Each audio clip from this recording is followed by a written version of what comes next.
네, 안녕하세요. 이재용 손해사정사입니다. 저는 여러분들에게 교통방송에서 다뤄왔던 다양한 교통사고 사례에 대해서 지금 알려드리고 있는데요. 오늘은 이 교통사고 사례를 이야기하기보단 제가 어떻게 해서 손해사정사가 되었는지 여러분들한테 한번 알려드리고자 합니다. 저는 학창시절에 수학을 아주 잘했었습니다. 중고등학교 시절에 수학경시대에 입상도 많이 했었고 이과에 소질이 많았는데 어떻게 하다 보니까 진로를 인문계를 선택하게 되었습니다. 고3 때 대학교 시험을 볼 수밖에 없었는데 인문계로 그때는 인문계 학생들이 자연계 시험을 볼 수는 없었습니다. 그리고 대학교도 전기 후기, 그 다음에 대학교 입시 시험은 선지원 후시험 제도였습니다. 당시에는. 즉 하나 대학교를 선택해서 떨어지면은 갈 수가 없었습니다. 그런 시절에 대학교를 들어가게 되었는데 전기대학교에 저는 그래도 수학을 어느 정도 잘했었기 때문에 항상 경제학과에 당시에 관심이 많았었는데 한 번도 합격을 하지 못합니다. 그래서 후기대학교로 법학을 전공하게 되었는데 대학교 들어가서 법을 공부하다 보니까 제 적성에는 좀 맞지가 않았습니다.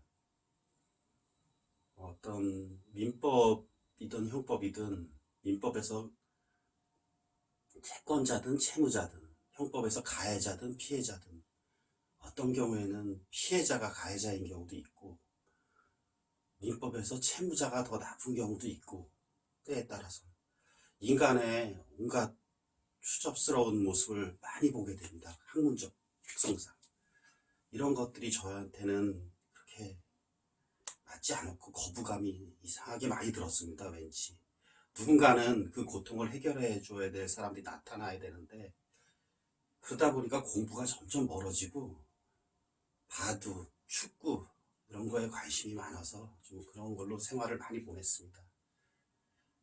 졸업반이 되었을 때 취직을 해야 되는데 불운하게도 IMF라는 게 터지면서 그 시절 서울시내 소재대학에 다니고 있던 학생들은 거의 다 취직이 되지 않는 불운을 겪습니다. 저 또한 그 피해자입니다. 그 시대의 피해자. 수십 군데 원서를 넣어보았지만 취직은 되지 않았습니다. 제가 할 수 있는 길은 신림동의 고시촌에 들어갈 수밖에 없었는데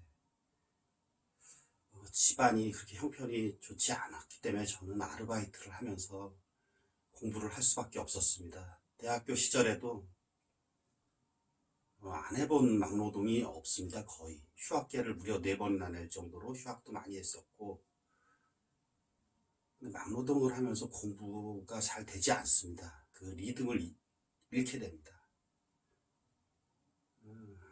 그렇게 그냥 허송세월을 신림동에서 보내다가 컴퓨터 사업을 했는데 그 또한 잘 되지 않았습니다. 그러던 중에 시골에 계신 아버님이 오토바이를 타시다가 뒤에서 달려오던 차량에 의해서 치여서 사경을 며칠간 헤매시다가 돌아가셨습니다. 당시에 아버지는 뒤에서 차가 들이받았기 때문에 피할 수 없는 상황이었습니다. 근데 아버님이 헬멧을 쓰고 계시지 않았습니다. 그 당시에는 저는 법학을 전공했다 하나 이 사고에 대한 지식이 전혀 없었고 제가 또 집안에서 막내이다 보니까 형, 누나들한테 맡길 수밖에 없었고 보상 처리 관계에 대해서 그게 어떤 금액이 맞는 금액인지 안 맞는 금액인지조차 몰랐습니다. 아버님이 사망보험금으로 받으신 금액은 3천만 원 조금 넘는 금액이었습니다. 헬멧을 단지 안 썼다라는 게 과실이라면 과실일 수 있을 텐데 과연 사람이 사망했는데 이런 금액이 맞는지 지금 돌이켜보면 전혀 맞지 않습니다. 어쩌면 이 사고가 계기가 돼서 제가 손해사정사의 길로 접어들었는지도 모르고 저한테는 숙명이었는지도 모릅니다. 손해사정사는 크게 보험회사에서도 일하는 분들도 있고 저처럼 소비자 입장에서 일하는 분들도 있습니다. 저는 이 일이 어느 정도 적성에 맞습니다. 저는 항상 피해자 편에 섰기 때문에 어떤 가해자 편에 서는 것을 저는 좋아하지 않습니다. 별로. 교통사고는 물론 가해자도 일부러 내는 게 아니기 때문에 이건 좀 다릅니다. 그렇지만 형사범죄에서 범죄자들 저는 상당히 싫어합니다. 하지만 이 교통사고 가해자든 피해자든 어찌 보면 과실범죄자고 교통사고는 둘 다 피해자입니다. 이 피해자들을 저 나름대로 최선을 다해서 구제하려는 이 직업이 저한테는 적성에 맞습니다. 좀 늦게 적성을 찾았습니다. 어쨌든 늦게 적성을 찾아서 손해사정사에 합격을 해서 현직으로 일을 하고 있지만 생활이 그렇게 녹록지는 않습니다. 손해사정사를 아시는 분들도 별로 없고 보험사에서도 독립손해사정사한테 일을 맡길 수 있다는 사실을 잘 알려주지도 않습니다.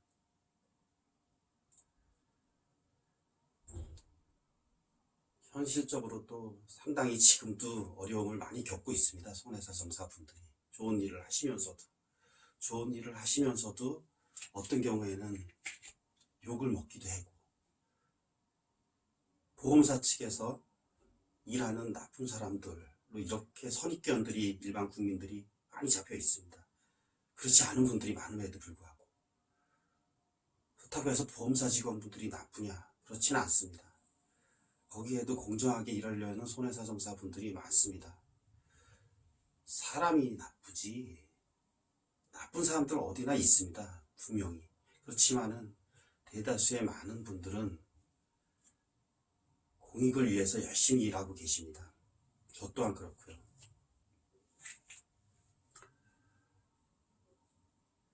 그러던 손해사정사로 활동하던 중에 한국교통방송에서 전화가 걸려왔습니다. 한 통에. 방송할 수 있냐고. 엄청 당황했습니다. 다른 사람들 앞에서 말하는 것을 두려워하는 저로서는. 두려웠지만 어떻게 저한테 전화를 하셨냐고 물어보니까 저랑 아주 친한 형님, 손해사정사신데 그분이 저를 추천했다고 합니다.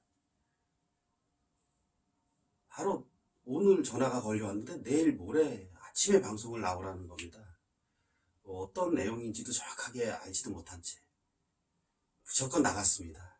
나갔는데 떨림을 뒤로 한 채 그날 아침에 얼마나 떨었던지 제가 방송에다 벌벌 떨면서 말을 엄청 실수를 했습니다. 아직도 그날의 기억을 잊지 못합니다. 그렇게 해서 교통방송을 시작하게 되었고 처음에는 너무 떨려서 말도 못하고 지금도 물론 말을 잘하지 못합니다. 계속 떨립니다. 저는 참 이유는 알 수가 없습니다. 이렇게 떨리는지. 근데 어쨌든 단연간 교통방송을 하게 되었고 그 지식들을 이게 혼자 갖기에는 너무 아쉬움이 많고 라디오 방송이다 보니까 저에 대해서 그냥 소리를 흘려 들으시는 분들이 너무 많았고 그동안에 그러한 이유로 제가 이렇게 교통방송에서 했던 내용들과 다 하지 못한 이야기들을 여러분들한테 이렇게 알려주고자 이렇게 교통방송을 이렇게 교통사고 사례에 대한 방송을 하게 되었습니다. 오늘은 제가 교통사고 사례에 대한 내용을 이야기하지 않고 여러분들에게 제가 어떻게 해서 손해사정사가 되게 되었는지 그런 이야기들에 대해서 이야기를 나누어 보았습니다. 제 얘기 들어주셔서 감사합니다. 고맙습니다.